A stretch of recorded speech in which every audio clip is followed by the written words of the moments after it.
네, 주말 뉴욕장은 강했습니다. 지난주 중반에 약간의 흔들림이 있긴 했는데 유종의 미를 거두면서 네, 주말장 마감이 나왔는데요. 최현재 전문가와 함께 핵심 내용들 짚어드리겠습니다. 전문가님 어서 오세요. 안녕하십니까. 네, 어서 오십시오. 뉴스가 굉장히 많았습니다. 주말에 좀 바빴던데요, 시장이. 예. 지금 어제 이제 뉴욕 3대 지수 같은 경우에는 인플레이션 부담이 계속적으로 있는데도 불구하고 이제 10년 만기 국채 금리가 상승이 제한되면서 기술주가 강세를 보였습니다. 나스닥이 1% 상승했고 다우가 0.5% 상승, S&P 500이 0.7% 상승했습니다. 종목별로 보면 빅테크 주식들이 다 상승했습니다. 메타가 4% 상승, 구글이 2% 상승, 아마존이 1.5% 상승, 애플이 1.4% 상승, MS가 1.3% 상승했습니다. 넷플릭스도 3.8% 상승했고요.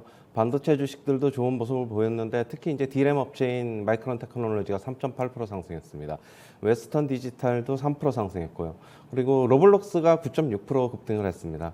페이팔 홀딩스도 3% 상승했고, 블링크 차징이죠. 이제 전기차 배터리 충전 업체인 블링크 차징이 컨센을 상회하는 호실적을 발표함에 따라서 12.7% 급등했습니다. 역시 전기차 충전 관련 주식인 차지포인트 홀딩스도 4.4% 상승했습니다. 존슨앤존슨이 어제 1% 상승했는데요. 지금 분사를 결정했죠. 지금 제약과 소비재 부품 두 개 회사로 분사할 계획이라고 얘기를 했습니다. 이번 이제 분사 결정은 이제 지금 이번 분사 결정은 그다음에 매출 증가세가 아무래도 소비재 쪽에서 더뎌가지고 수익성이 낮은 이제 소비재 부문을 이제 정리하기 위한 것으로 지금 보고 있습니다. 테슬라는 2.8% 하락했는데요. 일론 머스크가 또 64만 주를 매도했습니다. 지금 약 금액으로는 약 8천억 원 정도입니다. 11일에 매도한 것으로 나타났습니다.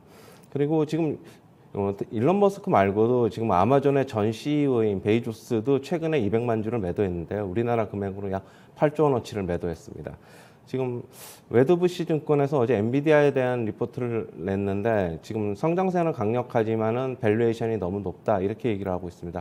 2024년 추정 실적치 기준으로 퍼가 55배다.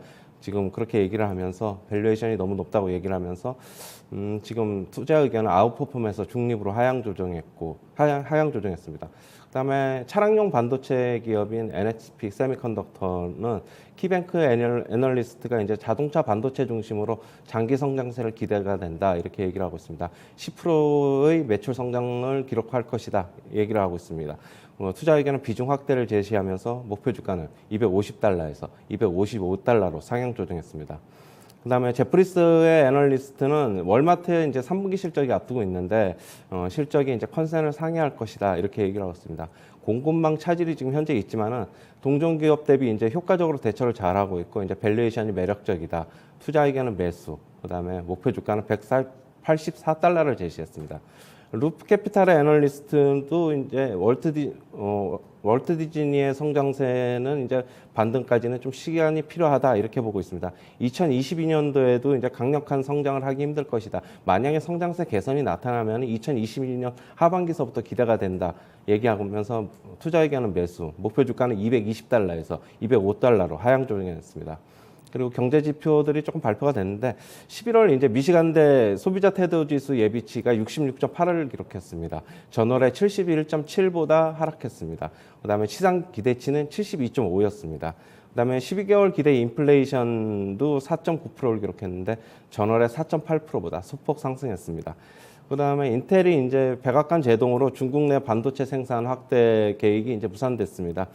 결국에는 이제 미국 기술이 이제 중국 이전을 좀 막으려는 보호주의 성향이 작용한 결과로 좀 보이고 있습니다. 그다음에 옐런 재무장관은 노동 참여율이 코로나 이전보다 상당히 침체돼 있다 이렇게 얘기를 하면서 지금 10월 경제활동 참여율이 61.6%인데 지금 2019년에 63%에 비해서 낮다. 그리고 여성 같은 경우는 60에서 57%로 더 많이 낮다 이렇게 얘기를 하고 있습니다. 결국에는 양육시설이나 교육 기관에 이제 노동자가 이제 부족해지면서 아이를 맡길 수 없어가지고 여성들이 이제 직장 복귀를 못하고 있는 결과를 보고 있습니다.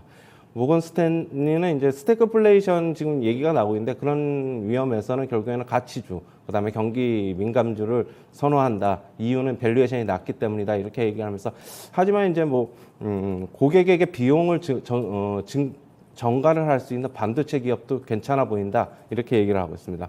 모건 스탠리는 그리고 2022년도에 금리 상승, 그 다음에 달러 강세를 예상하고 있고요. 인플레이션도 둔화할 것이다. 이렇게 얘기를 하고 있습니다. 웰스파고는 2022년도에 2회 금리 인상, 2023년도에도 2회 금리 인상을 예상하고 있고요. 2022년에 인플레이션 연간으로 보면은 5.2%를 예상하고 있습니다.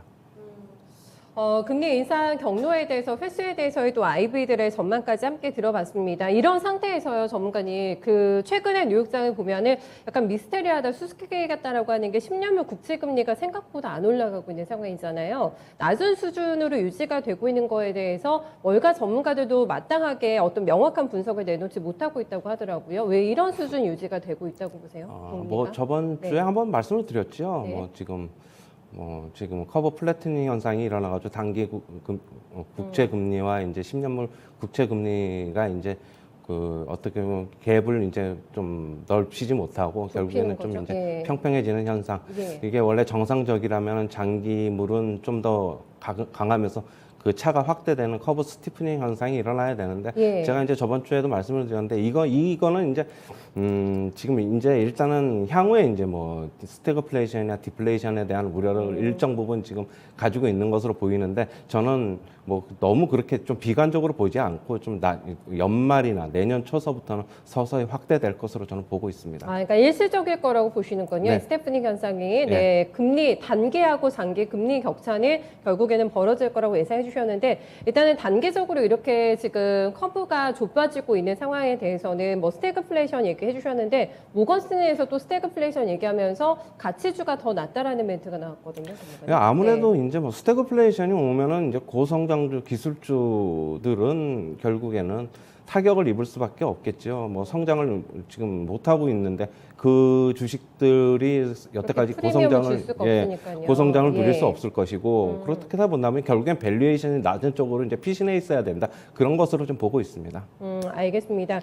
노동시장도 이게 참 미국이 상황이 안 좋은 것 같더라고요. 구인난이 생각보다 꽤 심각하다라는 뉴스가 나왔는데 경력 단절이 뭐 여성이든 남성이든 이렇게 꽤 길게 발생이 되면 일자리에 복구하기가 또 쉽지가 않은 상황인 거잖아요. 아예 구조적인 변화로 봐야 되겠습니까? 노동시장에. 지금 그 얘기가 지금 계속 나오고 있는데 지금 아까도 이제 퇴사자는 얘기했듯이 뭐 더 좋은 일자리, 더 높은 임금을 주는 곳으로 이제 찾아서 이제 떠나는 것으로 좀 보고 있고요. 뭐 그거는 이제 뭐 일종의 어떻게 보면은 좀 질이 낮은 일자리뿐만이 아니라 뭐 얘기를 지금 어제 뭐 그런 기사를 봤는데 JP 모건에 다니는 사람들도 최고의 일자리인데도 이직을 하려는 수치가 3%를 넘는다고 해요. 이직을 했던 넘었다고 했습니다. 네네. 그렇게 본다면은 뭐 좀 그런 어떻게 뭐 좀 더 높은 임금을 받기 위해서 그런 것으로 보이고 있고요. 네. 일단은 지금 일자리 같은 경우에는 지금 약 500만 개 정도가 지금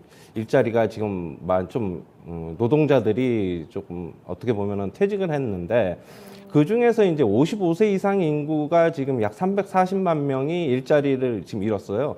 그런데 지금 그 중에서 한 250만 명은 뭐 그러니까 이번에 코로나 팬데믹 이후에 이제 퇴직을 했고 그다음에 또 은퇴를 하면 그 250만 명 정도는 앞으로 이제 돌아오지 않을 것이어서 일자리는 구인난은 계속적으로 뭐 어떻게 보면은 계속적으로 이렇게 갈 것이다. 이게 일시적인 현상이 아니다라고 얘기를 하고 있습니다. 지금 그리고 그렇게 본다면 고용시장이 지금이 피크가 아니냐 이런 얘기가 나오면서 그렇게 지금 연준이 그러면은 고용시장에 대해서 더 나아질 게 없다 그러면 지금이 피크라고 보면은 더 이상 이제 뭐 어떤 재정 확대 정책을 하지 말고 빨리 이제 금리 인상을 해야 된다 이런 뉘앙스도 지금 나오고 있습니다.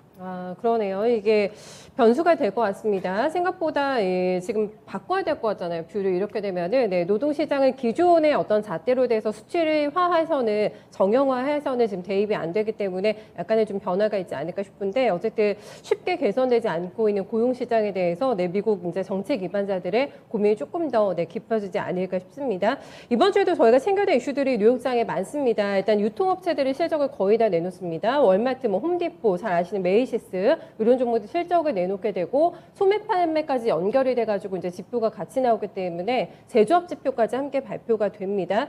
이번에 유통업체들의 실적 전망 어떻게 하세요, 전문가님? 월마트가 중요할 것 같은데요. 네, 지금 예. 일단은 근데 이제 아까도 이제 얘기했듯이 월마트의 실적을 괜찮게 보고 있기는 한데 지금 공급망 차질이 그렇게 되면은 이쪽에서는 뭐 마진이 좀, 떨어졌을 것 같다고 하더라고요. 지금 어느 정도 예. 대처가 가능하다는 것으로 보고 있는 것으로 보면서 네.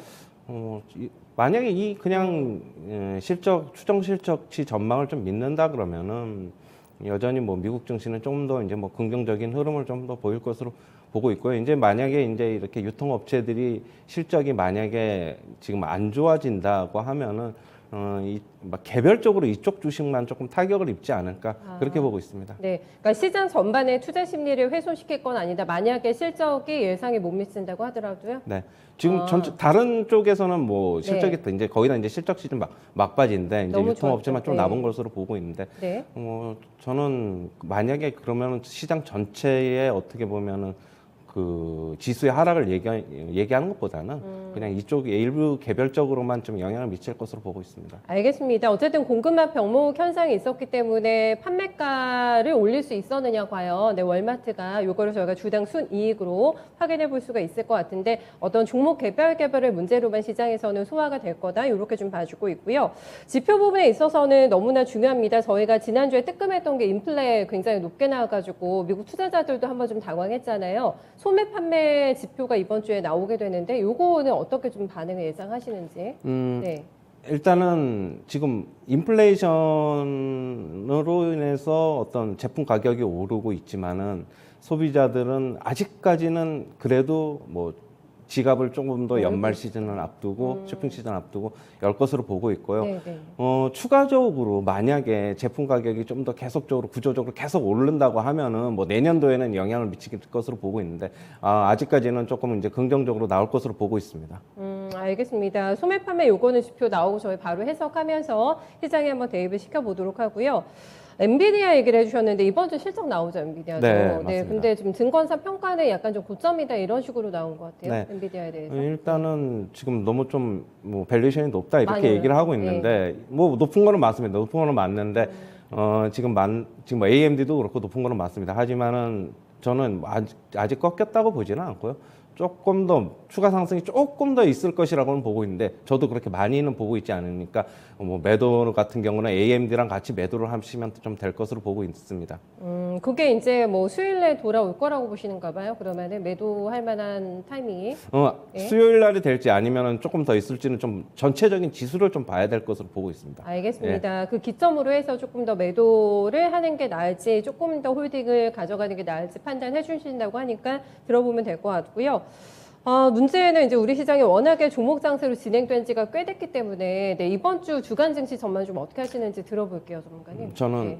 제가 이제 저번 주 금요일 날에 앵커님께서 이제 말씀을 하셨는데 네. 만약에 이 상태가 저는 거래가 이제 이렇게 조금 없이 지금 지수 하단에서 좀 긍정적으로 지지를 해준다면 이게 바닥이 시그널일 것이라고 저는 봤는데 금요일 날에 갑자기 또 급반등이 나와버렸잖아요. 나와버렸죠? 네. 저는 어느 정도 바닥을 확인한 것으로 보고 있고요. 이번 주 증시 긍정적으로 보고 있습니다. 뭐 저는 3,050 이상까지도 좀 기대를 하고 있어가지고 네. 점점 조금씩 계속적으로 상승할 것으로 보고 있고 오늘 특히 뭐 지금 미재용 부회장이 지금 미국을 어제 갔더라고요, 출장을 미국에. 갔는데 네. 거기서 뭐 좋은 소식도 기대가 될 것으로 보고 있어가지고 아하. 오늘 전체적으로 오늘 같은 경우는 좀 괜찮게 보고 있고 아무래도 조금 조정이 나온다면은 뭐 수요일 이후에 조금 소폭 조정이 나올 것으로 보고 있는데 그게 뭐 장중 조정이 될지 뭐 소폭 조정이 될지 그거는 좀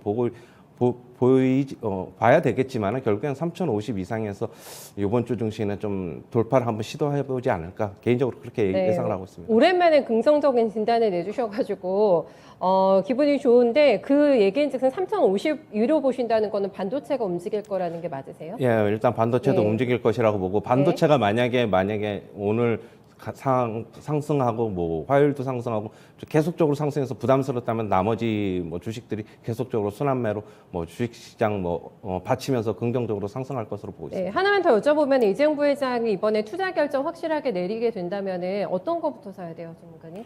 일단은 반도체? 뭐 네. 반도체 관련 주식이죠. 네. 지금 뭐 반도체 만약에 투자를 한다 그러면 뭐 사야 돼요? 뭐 비메모리 쪽을 소부장주 사야 관련해서도 됩니까? 괜찮아 네, 보이고 소부장. 뭐 만약에 텍사스 쪽에서 뭐 유치를 한다 그러면은 텍사스 쪽에 역시 어떤 생산 설비를 가지고 있는 그쪽 뭐 코미코라든가 네. 뭐 그런 쪽이 좋아 보이고요. 뭐 전체적으로 다 강할 것이라고 보고 있습니다. 그냥 뭐 삼성전자도 제가 계속 말씀을 드렸지만은 네. 좀 바닥 쳤다고 제가 한 2주 전서부터 얘기했고 그 저점 더 이상 안 깰 것으로 봐서는 삼성전자도 이제 긍정적인 시그널이 좀 나올 것으로 보고 있습니다. 알겠습니다. 시장 바닥에 대한 신호를 캐치하셨다고 하니까 저희도 긍정적인 전망 가지고 이번 주 시장 한번 대해 보겠습니다. 정관님 말씀 고맙습니다. 네, 감사합니다. 네, 뉴욕 증시는 편안했습니다. 주말장에 기술주가 많이 올랐고요. 네, 나스닥 위주로 해서의 강세 흐름이 펼쳐졌습니다. 워낙에 지금 개별적으로 놀기 때문에 지금 국내 증시와 미국 증시의 연관성이 많이 떨어지기 때문에 국내 증시 자체적으로만 좀 보시는 분들 많으실 것 같은데요. 이번 주에는 초긍정적인 진단이 나왔습니다. 3,000선 돌파까지도 예상을 해주고 있는 상황인데요. 어제 이재용 부회장이 미국으로 건너갔습니다. 그리고 나서 뭐 반도체라던가 백신과 관련해서 많은 좀 투자 성과들을 가져오지 않을까 싶은데요. 요걸 착안해가지고 이번 주 투자 힌트 많이 좀 모아 놓으시면 괜찮을 것 같아요. 최현재 전문가와 함께한 모닝타임즈였습니다.